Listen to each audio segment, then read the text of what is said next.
Nice little repair job today, or at least I'm hoping it's going to be a repair job, because what we have here were never meant to be repaired. The sealed units that would have just been replaced with a new part. What are they? Well, a lot of you will recognise these. They are Lucas headlamp dip switches. Floor mounted, as many cars of the period were. These were used extensively on British cars from the probably pre-war years up to the 1960s or even 70s. Mounted on the floor by the clutch pedal or to the left of the footwell for foot operation, and you'd press this with your foot and it would change over between main and dipped beam. So what's the fault? Well, the short answer is they're not working. Well, a symptom, or typical symptoms, would be headlights are on but they're not switching over to the other filament, i.e. they're stuck on main beam or they're stuck on dipped beam, and pressing the switch does nothing, they won't change over. The other possible fault is you press it to change over and you are plunged into darkness, the lights go out. That's also a possible fault. It's quite simple to prove the wiring, because I just remove that terminal. This is where the headlight circuits come in. Blue wire for the main feed here, little arrow there for the incoming feed, and then it doesn't matter which one of these is used for either main or dipped beam. Blue feed coming in there, then the feed to the main or dipped leaving on one of those two. Easy way of proving the wiring would be with the headlights switched on and this loosely removed. You could just strap out these contacts, put a wire in between them, you know, if they were the ones that were giving trouble, and that'd prove it.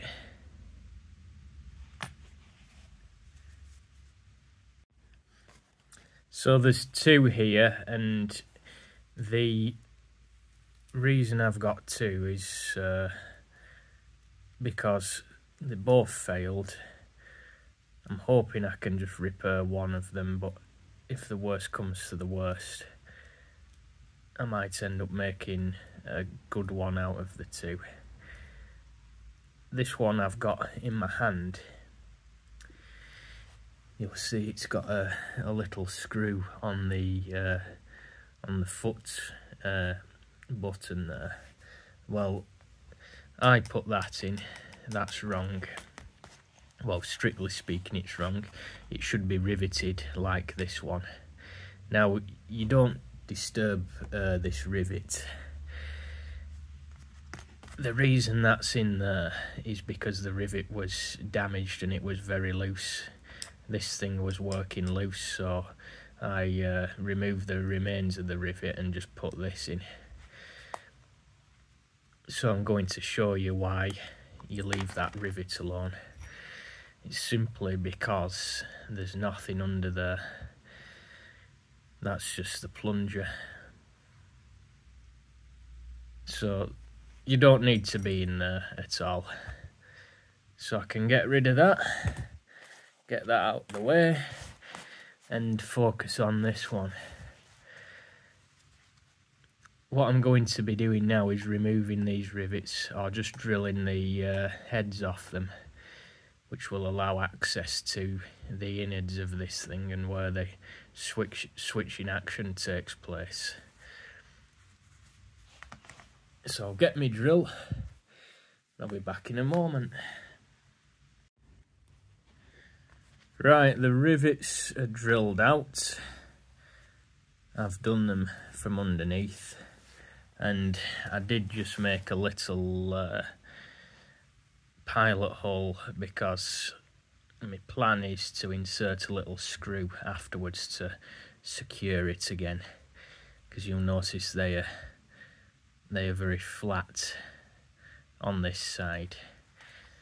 So I'll see now if it can be removed.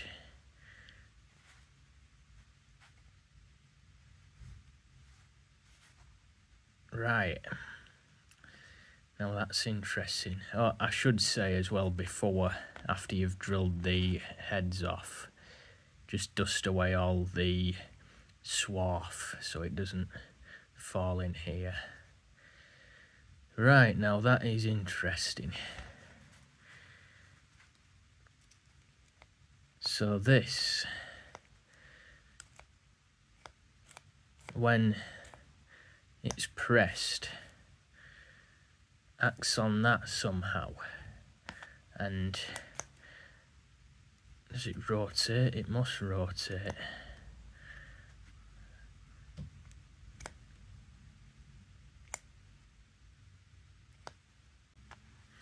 Let's study the contact arrangement, see how it tallies up with the insides. So that's the feed. When you switch the headlights on, that's the feed into here. So it's these two, which are the changeover terminals. One of these is in use at any given time. Then when you press it with your foot, it switches over to the other one. The question is, how?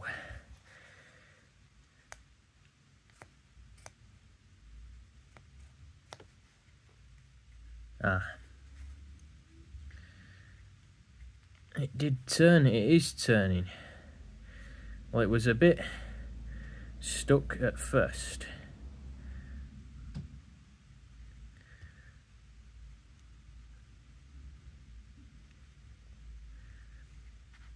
I'll be well pleased if all the problem was just seizure, a partial seizure. Right, I think I've got it figured out, and it was indeed seized.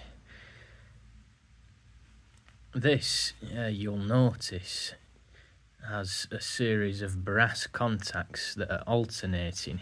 Now that is symmetrical, i.e. opposite sides are matching. So that's for when you press this and it switches over to the main filament. Press it again, it switches over to the dipped. Press it again, it switches back to the main filament, so on and so forth. It's just a continuous cycle. So how does it work? Well, as I say, I think I've figured it out. When you press this button, that travels down, and you'll notice the two lamp contacts, if you can just see that, they stand slightly taller than the feed contact. So what will happen is, when you press that with your foot, it catches on there, rotates itself around, reaches the bottom and clicks, comes back up at its rest position, and then you will see there's a continuous band running around the middle. Well, that's for the feed, so that's constantly live, constantly energized. Well, all the segments are constantly energized. It just depends when you press it to change over. That thing with the contacts on rotates, and either makes contact with this one or that one on the next press of the button. So that thing really was badly seized. I've just sort of had to free it off and turn it carefully with a pair of pliers. I mean, I can't turn it by hand there, so that's no good at all. And what I'm gonna do, you might be able to see that where it's all furred up. I'm going to clean that, get some degreaser on it, clean it, and then drop a bit of oil in it, put it back together, clean these contacts, of course. That's just, is that grease or is it tarnishing? Bit of tarnishing on there, so I'll clean that up, and hopefully that will be restored to working order. And I hope it is, because it will save me the cost of a new switch, and I can have the satisfaction of putting it back into service again. Contacts have been cleaned up now, nice and bright and shiny. Obviously being careful not to bend any of these or catch them. And also the troublesome little oblong thing is now turning much freer than it was. So all I've got left to do now, drop of oil on either side of the pivot, put it back together, reassemble it. And it's helpful to note on this one which way it does go back, because as you can see, you could end up having it either side, possibly, one of them being wrong, of course, so something to be aware of. Make sure it's correct orientation. So I'll do that. I'm actually thinking I might just fit new rivets to this thing. There's no special reason for those to be as flat as they are, because that's not in any danger of causing an obstruction. So I might just use some ordinary pop rivets on there. We'll see. So I'll put it back together, just loosely to begin with, and I'll get it tested on the meter. I actually just super glued this base back in place using the original rivets. I think I can get away with that, you know. Just a drop of super glue on the existing rivet holes there, because it was actually quite an interference fit as it was, and it doesn't seem to be going anywhere now. It does seem to be pretty secure. So time will tell with that one. No big deal if it does fail. I will just pop some blind rivets in there. I did test it electrically before I glued it back in place, just in case I had to remove this again and do further work on it. But no, it was a success. As soon as I freed that moving contact thingy off. Right, so that's that. That's the feed. So that could be dipped beam. Then you change over to main, so it loses the dipped and goes over to main. Then when you want to go back to dipped, it's lost it there. And back to dipped.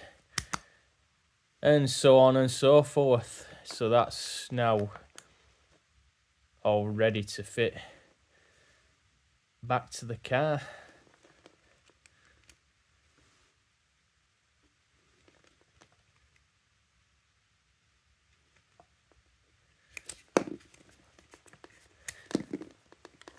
2 ohms. It was showing a better figure than that before.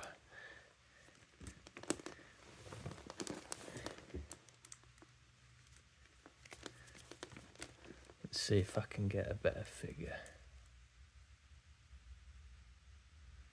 About 2 ohms. Lead resistance is probably not that far off. Well, yeah, there you go. Lead resistance is 2 ohms, so that's perfect. There won't be any voltage drop there. So just to round off, you can repair them even though they're strictly speaking a throwaway sealed units. Once they fail, you can actually repair them, and it'll save you the cost of a new one, which, if it's a reproduction, might be of doubtful quality.